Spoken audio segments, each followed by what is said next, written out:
Let's go to line 1. Hello, Jeff. You're on the air. Hello, Patty. How you doing? I'm awesome, man. How you doing? Oh, not too bad. First time caller, long time Twitterati. Good to be on the phone with you. Jeff, you are a honored member of the Twitterati, and I certainly appreciate the call this afternoon. What's on your mind? Well, I want to call in to just to comment on the current state of the Muskrat Falls debate. I mean, man, it's just come off the rails, right? I mean, let's just call it how it is. And I think a lot of the blame for that, it's got to go to the government on this one. I mean, the blame for the complete decorum just going to hell, right? Basically, I mean, there's no semblance of civility to it anymore at all. Well, and the problem. I'm sorry, Jeff. You go ahead. Well, okay. So, as I said, I mean, right from the very beginning, it was basically this is how it is, and the government didn't really want to hear any kind of opposing opinion. Two of the best examples I can come up with of just the way that the government handled people criticizing. You remember a little while back, Cabot Martin from the 2041 group came on TV, was interviewed, and Steve Kent immediately went to Twitter and said, not only did he say that he got something else because he has natural gas interests, or implied it in some kind of obvious way, but he actually said that he was probably lying because he had shifty eyes and he wasn't making eye contact. I don't know if you remember that, but he wasn't making right eye contact, right? I mean, you can't really make this stuff up, right? Mm-hmm. And then recently, the Atlantic Institute for Market Studies come out and they recommend a full regulatory review. Now, they didn't come out and say Muskrat Falls is a bad idea. They just said, you know what, to reduce the risk to the taxpayer, we should do a full review here. Now, Cassie Dunderdale comes out and says, they're right wing. I don't subscribe to their ideas. And not one comment about what they actually said. Now, like the way I am, Patty, I feel like you're probably the same way on this. I don't care if you're right, left, center, defense. Don't care. Mm-hmm. You got something to say, listen to it. If it can add to it, then perfect, right? But just to come out and say no, they're hard right wing. I don't want to listen to them.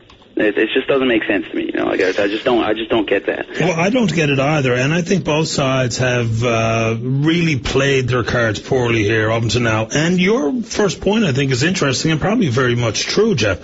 It's government's fault here. They played it poorly. If they knew they were going to proceed with this, they knew the public would be concerned with this enormous expenditure. They knew it required all the comparatives to be current and up to date. Whether or not Nalcor has privy information or is privy to information based on Husky examination of Grand Bank's gas and all that stuff and couldn't use it because it was an in-house private sector company commissioned it.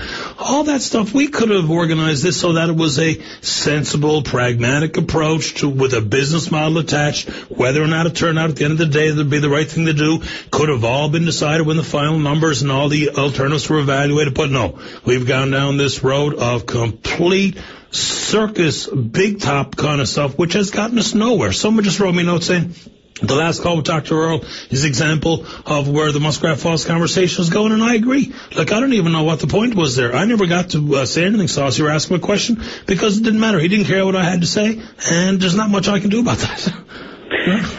Yeah, and that's basically where it is, because the government chose they very purposefully chose to keep it in the political realm, and when stuff this big and this important stays in the political realm long enough, emotions get, Dr. Earl, and other people, who would act the same way, I respect their passion. I guess that's probably the best way to put it. I wouldn't, it doesn't, bring us any further ahead, but, people get really emotional with these kind of things because there's been no leadership from the government from the very beginning. I think that's right. And just to clarify something, I actually like Dr. Earl a great deal. I've learned some things from him. He sent me some emails with information that I should and could know about the fishery to help promote good conversation. So I got no problem with Phil. You just, like I said, it's so emotional. And one more thing I wanted to point out that let me know if I'm out to lunch on this, but this is just something that struck me as a little odd. The government brought the PUB in on this Decision Gate 2, right? So Decision Gate 2, there was about 5% of the engineering done, and they were at a point, they said, you know what, we don't have the information we need, right? Mm-hmm. And then the government jumped all over them because they didn't have the information they needed to make a decision. That being said, you can't get a PC to say that they 100% are doing Muskrat Falls because they're waiting for Decision Gate 3 numbers. Right. And the federal loan guarantee, you can't even give a federal cosign without Decision Gate 3 numbers. But they were all over the POB because they couldn't, recommend something based on Decision Gate 2. Well, the government misplayed it in the fact that they were being, the demand from the public was to get this more to the PUB, and so they did to try and shut people up, when in fact all it did was enrage people. The PUB process was started prematurely. The final numbers available for analysis were not available in the time frame allowed to the PUB. It was a disingenuous approach. The PUB knew they were going to come back with, I don't know about, and all the while they spent the money to go through the motions. I think both parties played it wrong, and they both deserve a swat for it. Yeah, absolutely. Yeah. I mean, just because it seems how we're talking about the whole Muskrat Falls thing. I mean, generally speaking, I'm not for or against it. I just think the whole, like, the only thing that I really gets me up in arms is just how this is completely just taken over everything. There's a lot of things going on in Newfoundland right now. And everyone, like it's gotten to the point now, if you're out at a party, I mean, you don't talk about religion or Muskrat Falls. You know what I mean? Like, it's like everyone has got their own, it's just, the government has just so dropped the ball on communication on this that it's so far off the rails. It's just, I can't even fathom it. I think it's a shame it's got to this point, but that's it, boy. It's the way it goes. It's an important issue, and you use the word passion. That's what's driving a lot of the conversation. Whether or not it's founded in fact, as opposed to fiction, remains to be seen. Depends who you're listening to. But Jeff, you say there's so many more important things on the go. That's why I encourage you and anyone else out there listening who has the guts to call. Bring up whatever you want. I don't feel like sitting here every day talking about Muskrat Falls ad nauseum. I'm willing to talk about whatever anybody wants to talk about, including whatever turns them on. Like, whatever. I don't care. Come on with it. Well, Patty, I got the first call out of the way, and I got the nerves cleared off, so I'll call you again one of these days. I'm looking forward to it very much. I appreciate the call. Stay in touch, brother. All right, see you later. Okay, man. Bye-bye. Yeah, there you go. Jeff makes the point, right? There's a lot of important things on the go. Damn straight there is. And if you would like to broach one of those important matters that are not getting enough attention on the programs, I would suggest doing exactly what Jeff did today. He was tempted to call. He was dying to call.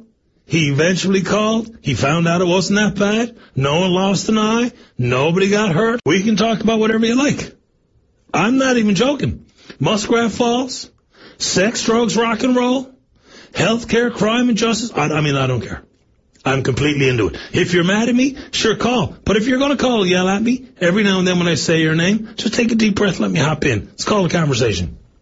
You know what I mean? Okay.